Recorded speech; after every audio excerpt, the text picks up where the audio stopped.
Tom Waits, the son of two middle-class schoolteachers, grew up in various towns across California. When his parents divorced, Waits and his sisters joined his mother in National City near the Mexican border. He had an early interest in music and began composing songs on the guitar before moving to the piano. Yet it was when, as a teenager, he first read Jack Kerouac's On the Road that he became drawn to the beat culture of the 1950s and the jazz world that accompanied it. Well, a lot of people have asked me why did I write that book or any book. All the stories I wrote were true because I believed in what I saw. I was traveling west one time at the junction of the state line of Colorado. It's arid western one and the state line of Poor, Utah. After finishing high school, Waits soon began to play folk and jazz clubs in and around San Diego, and the influence of the beats upon his stage persona and his music was apparent from an early stage. In a time of free love, student protest and psychedelic drug experimentation, the young singer was far from fashionable. From the word go, Thomas Allen Waits was a sort of fish out of water. He was into the beatniks, he was into Jack Kerouac, he was into jazz, and he kind of created this persona for himself that came out of beatnik literature, that came from jazz, that harked back to I don't know, the America of kind of Edward Hopper paintings, that kind of melancholic, alcoholic, pre-rock world of American music, you know, in terms of his craft, in terms of his relationship with the piano. Waits was more allied to a sort of Tin Pan Alley aesthetic, except it wasn't, you know, it wasn't Rodgers and Hart. It was more like a kind of down at heel version of Cole Porter. He was staking out this kind of musical persona for himself, which had nothing to do with what was going on in rock and roll in general, and certainly what was going on in Los Angeles in the late 60s and early 70s. Whereas characters like, you know, the Eagles and Jackson Browne and Joni Mitchell were products of the 60s. In a lot of ways, their music is about, okay, what now? You know, once the 60s wave had broken, it is a kind of longing and nostalgia for that. Tom Waits was nostalgic for a period that was before that. You know, he was nostalgic for the beats, and he was nostalgic for this kind of down and out world of Los Angeles that was, you know, becoming increasingly kind of glamorous and paved over. After playing countless small venues for very little money, Waits was spotted at the Troubadour Club in Los Angeles by Herb Cohen, the manager of Frank Zappa and Captain Beefheart. Cohen decided that Waits had something unique and became his manager. While the young singer-songwriter became a Troubadour regular, Cohen arranged studio time for Waits to record several demos. Well, the sun came in my window Wednesday morning, and your love was like the golden rays again. Well, the fascinating thing about Tom Waits' early demos and first recordings is, well, first off, the voice, which is basically a tenor voice. I mean, it's still not a pretty instrument in conventional terms, but it sounds quite radically different and easier on the ear than it subsequently became. But also, stylistically, he's much more in the vein of a guitar-toting troubadour of the era. There's almost a country rock type feel to some of those tracks. And of course, the Eagles took Old 55 and turned it into exactly that. And you know, he could have had an alternative career as a kind of classic early 70s guitar strumming troubadour. On the strength of these recordings for the Bizarre Straight label, Cohen secured Waits a deal with David Geffen's Asylum Records. A debut album was immediately planned, and Cohen hand-picked Jerry Yester, a young producer who had worked on hit albums by Waits' label mate Tim Buckley, to oversee the record's production. Herb Cohen called and said, "I've got this guy, I want you to produce him," and I got together with him, recorded his material in my house, and studied it and said, "This is an amazing artist." My wife was a was washing out the tub, I think, at the time, and she heard him singing and went, whoa.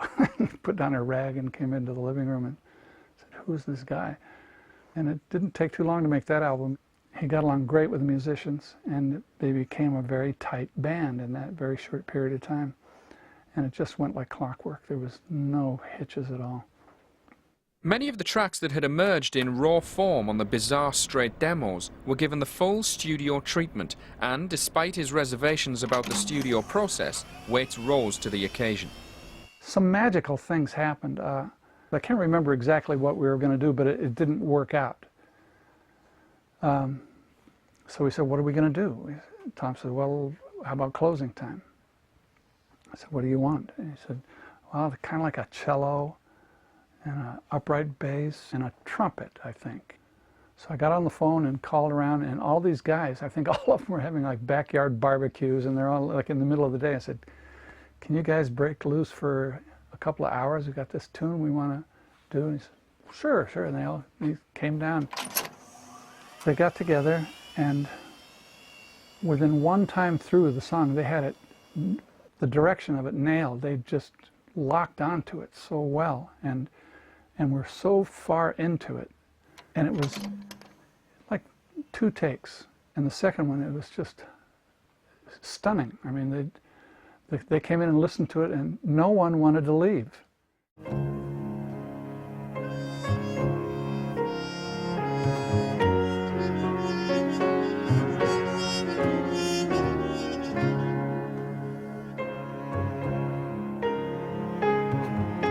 Closing Time was released in 1973 to a mixed critical reception. Many were more interested in comparing Waits to his contemporaries than observing his unique qualities. Closing Time came out in 1973. I mean, it's hard to believe now when you think of Tom Waits, but when it came out then, he was bracketed as very much a new Dylan. Bob himself had been fairly quiet, and there was this desire for new Bobs. Such strange bedfellows as John Prine and Loudon Wainwright, Bruce Springsteen, and Tom Waits were all lumped as new Dylans, new singer-songwriters. And Closing Time was slightly different. I mean, Waits was, from fairly early on, was always the joker in the pack. It was quite obvious that the influences on his debut were coming more from a jazz field than the others. Just from the cover image alone, the fact he was a pianist rather than a guitarist, the melodies, the obvious influences were more jazz. I think Closing Time did introduce Tom Waits as something new. I think it made a mark. You know, it wasn't a hugely successful record, but you know, once it came out, you knew who Tom Waits was. There was a sense in which, you know, there's a long tradition of kind of not LA in LA. You know, this kind of against the kind of perfect, sun-bleached, tanned, beautiful car driving, gorgeous image of California. There's the sense of, you know, the end of civilization having arrived. And that brings you to Closing Time. You know, that's the LA that interests Tom Waits. And that came across very clearly on that record.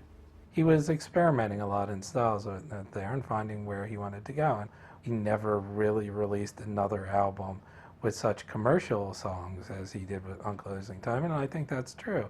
A lot of those songs are really like very beautiful, things like Grapefruit Moon. I mean, that's a lovely, lovely song. Grapefruit moon, one star shining, shining down on me.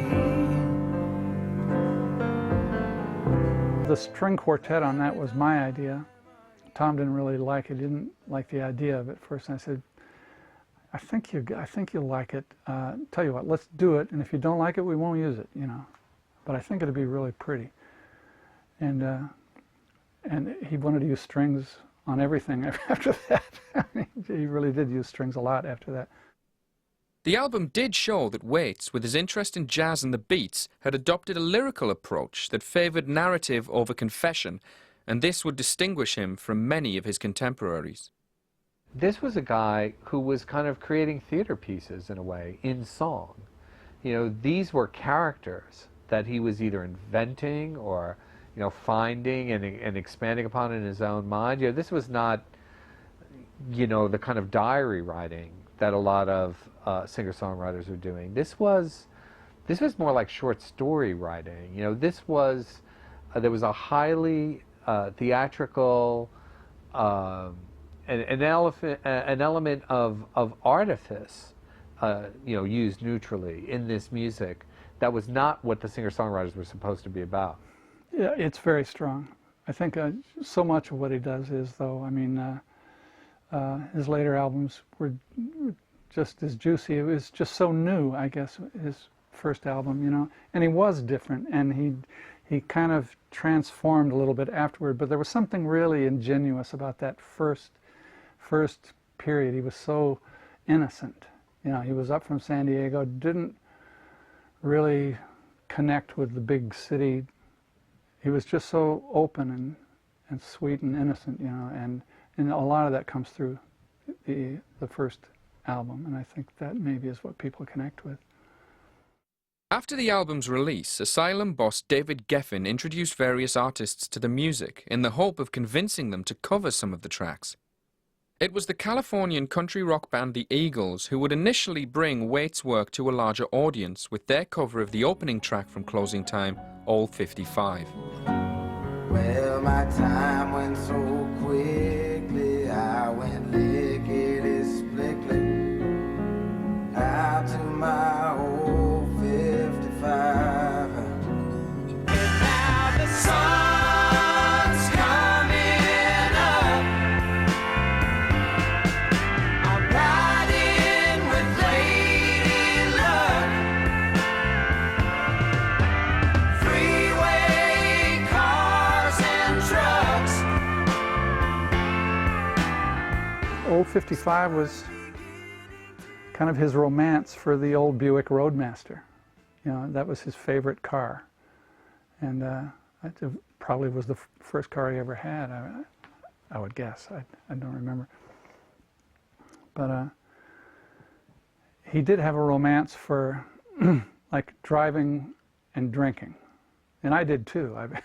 So I know what he meant, like driving with a six-pack and just driving, Didn't matter where, there was something about that for Californians, I don't know. Despite the slight commercial disappointment of Closing Time, Waits was now a real draw as a live act, and it was in this arena that he became entirely distinguishable from those singer-songwriters with whom he had previously been compared. In 1973, or I was probably 3, to see a guy playing the piano with a little combo, and then there's a horn player, it was very unusual. It was very unconventional. And I thought it was great. After months of touring the material for the first album and having moved into the infamous Santa Monica Boulevard motel, the Tropicana, Waits intended to return to the studio later in 1973 to record the follow-up to Closing Time. Geffen decided that Waits needed a new producer and enlisted Dayton Bones Howe, a veteran with a background in both pop and jazz. He said, well, he's in the studio right now doing demos for his next album. And he said, I'm going to get you those demos and you listen to them. And if you think it's something that you want to do, then I'll arrange a meeting. And if you and Tom like each other, then you should make the second album with him. So I said, fine. So I took the demos. He sent me the demos. I listened to them.